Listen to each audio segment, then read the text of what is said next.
اللهم صل على سيدنا محمد وعلى آله وصحبه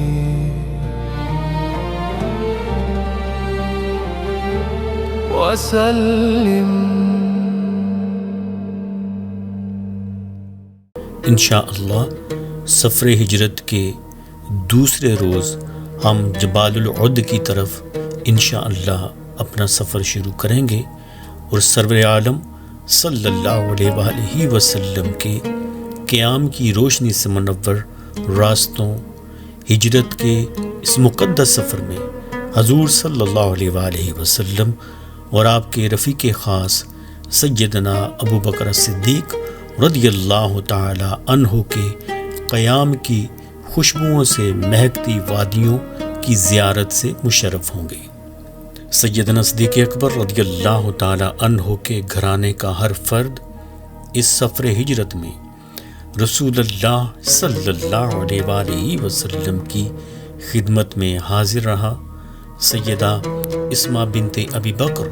رضی اللہ تعالی عنہا اور سیدہ عائشہ صدیقہ رضی اللہ تعالی عنہا نے سرور عالم صلی اللہ علیہ وآلہ وسلم کا سامان سفر تیار کیا، کیونکہ ایسا کام خواتین آسان طریقے سے کر سکتی ہیں۔ آپ رضی اللہ تعالی عنہ کے صاحبزادے سیدنا عبداللہ ابن ابی بکر رضی اللہ تعالی عنہ اور اس عظیم گھرانے کے آزاد کردہ غلام عامر بن فہیرہ رضی اللہ تعالی عنہ نے غار ثور پر اپنے فرائض بہترین طریقے سے انجام دیے۔ ام المومنین سیدہ عائشہ صدیقہ رضی اللہ تعالی عنہا نے سفر ہجرت کی پوری داستان کو امت تک پہنچایا، اور آپ کا یہ احسان امت ہمیشہ یاد رکھے گی۔ اللہم صلی علی سیدنا حبیبنا شفیعنا محمد وعلی آلہ وصحبہ وبارک وسلم۔ معزز ناظرین، اس کے علاوہ سیرت طیبہ پر کام کرنے والوں نے ہجرت کا مکمل راستہ اور اس دوران پیش آنے والے واقعات کو محفوظ رکھا ہے، اور انشاءاللہ آپ ہمارے ساتھ مرحلہ وار ان تمام منازل ہجرت پر چلیں گے، اور ہم اہم ترین زیارات سفر ہجرت رسول صلی اللہ علیہ وآلہ وسلم سے مشام جاں کو معطر کریں گے۔ اللہم صلی علی سیدنا حبیبنا شفیعنا طبیب قلوبنا محمد وعلی آلہ وصحبہ وسلم۔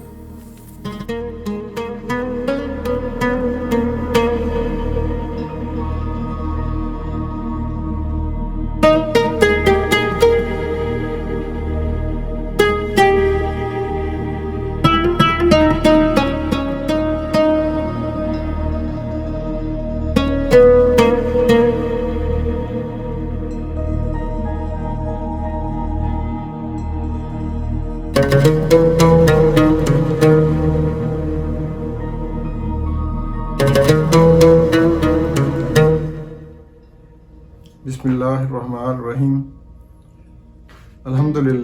الحمدللہ جل وعلا سبحانہ تعالی ذی العرش العلا، والصلاة والسلام علی سیدنا و مولانا محمد المصطفیٰ الذی بکمالہ بلغ العلا ودنا فتدلی وکان قاب قوسین او ادنی وعلی آلہ الطیبین الطاہرین واصحابہ المعظمین والمکرمین جمیعہم لنا نجوم الاہتداء۔ فاما بعد، ہم آج کے اس ایپیسوڈ سے کے شروع کرنے سے پہلے تھوڑی سی بیک گراؤنڈ کے طور پہ عرض کرنا چاہیں گے کہ غار ثور سے سرکار دو عالم صلی اللہ علیہ وآلہ وسلم اپنے رکب میمون میں جبل خسارک تشریف لے کر گئے تھے، اور وہ وقت نصف النہار کا تھا، اور تھوڑی دیر حضور صلی اللہ علیہ وآلہ وسلم نے وہاں قیلولہ فرمایا، اور پھر اس کے بعد جب سیدنا ابوبکر صدیق رضی اللہ عنہ دودھ لے کر آئے تو دودھ نوش فرمایا، اور پھر جب وقت تھوڑا سا ڈھلنے لگ گیا، سورج ڈھلنے لگ گیا، تو آپ نے فرمایا کہ ابو بکر اب ہمیں چلنا چاہیے۔ تو حضور صلی اللہ علیہ وآلہ وسلم نے بجائے پھر جنوب کو آگے بڑھنے کے ساحل سمندر کے ساتھ شعیبہ کی جانب حضور صلی اللہ علیہ وآلہ وسلم نے سفر فرمایا، اور مختلف وادیوں سے جو بہت کھلی سی وادیاں ہیں ان میں سے گزرتے ہوئے آقا صلی اللہ علیہ وآلہ وسلم جبال العد کی جانب روانہ ہوتے ہیں۔ اور عد کا علاقہ بھی خاصا وسیع ہے، آج کل تو وہاں بہت سے کرشر پلانٹ لگے ہوئے ہیں، لیکن ان میں 2 یا 3 کنوؤں کا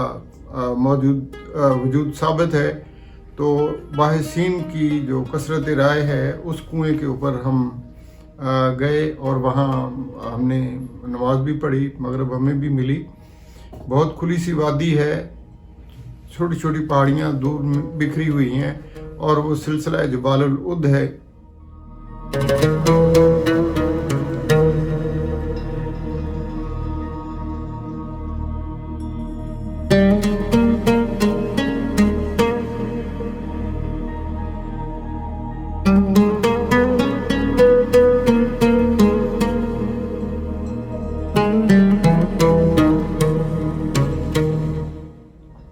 اس کے بعد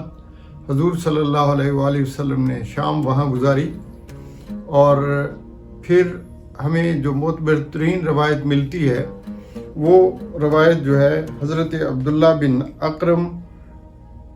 الخزائی رضی اللہ تعالیٰ عنہ کی امام ابن حجر عسقلانی نے دی ہے۔ تو ان کے اسلام لانے کا ایک واقعہ انہوں نے بیان کیا ہے کہ جب ان سے پوچھا گیا کہ کب اور کیسے آپ نے اسلام قبول کیا، تو فرماتے ہیں کہ ہجرت کے وقت حضور صلی اللہ علیہ وآلہ وسلم بحرہ میں نے میری ملاقات ہوئی، تو میں نے اس وقت دیکھا کہ حضور صلی اللہ علیہ وآلہ وسلم کے ساتھ ابن ابی قحافہ یعنی سیدنا ابو بکر صدیق رضی اللہ تعالیٰ عنہ تھے، اور عبداللہ ابن عریقت بھی ساتھ تھے۔ تو بحرہ کے مقام کے اوپر میں نے حضور صلی اللہ علیہ وسلم کا پڑاؤ دیکھا کہ آپ نماز میں مشغول تھے، اور سورہ مریم کی تلاوت اس وقت جاری تھی، اور میں نے یہ آیت کریمہ حضور صلی اللہ علیہ وآلہ وسلم کی زبان اقدس سے سنی، تو ساقط علیک رطبا جنیہ، سورہ مریم کی آیت نمبر 25ویں ہے۔ تو فرماتے ہیں کہ میں اس کے بعد پھر مسلمان ہو گیا تھا، اور یہ ایک قطعی دلیل ہے کہ رسول اللہ صلی اللہ علیہ وآلہ وسلم نے یقیناً یہی جبال العد اور اس کے آگے بحرہ یا بحرہ جسے کہا گیا ہے وہاں رات گزاری ہے۔ اور وہاں یہ تو پتہ نہیں کہ نماز مغرب کی تھی یا عشاء کی تھی، لیکن یقیناً چونکہ تلاوت ہوئی ہے اس میں، تو دونوں ہی نمازوں میں بالظاہر ہے، اور اس بات کو اب یقینی سمجھ لینا چاہیے کہ حضور صلی اللہ علیہ وسلم کا یہی رستہ مبارک تھا اس رکوع معمون کا۔ اور جبل بیر عد کے قریب ہمیں ایک مصلی کے آثار بھی ملتے ہیں،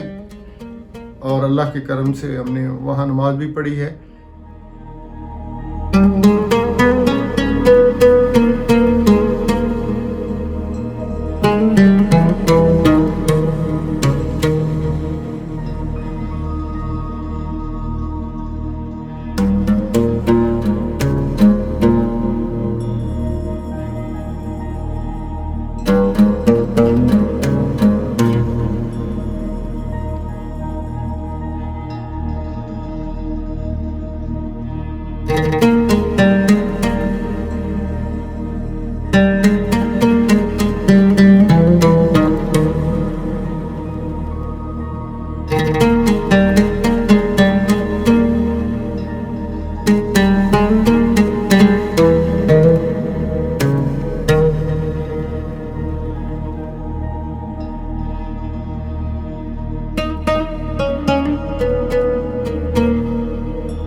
محمد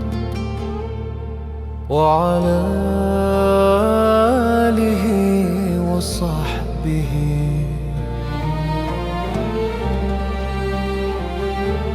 وسلم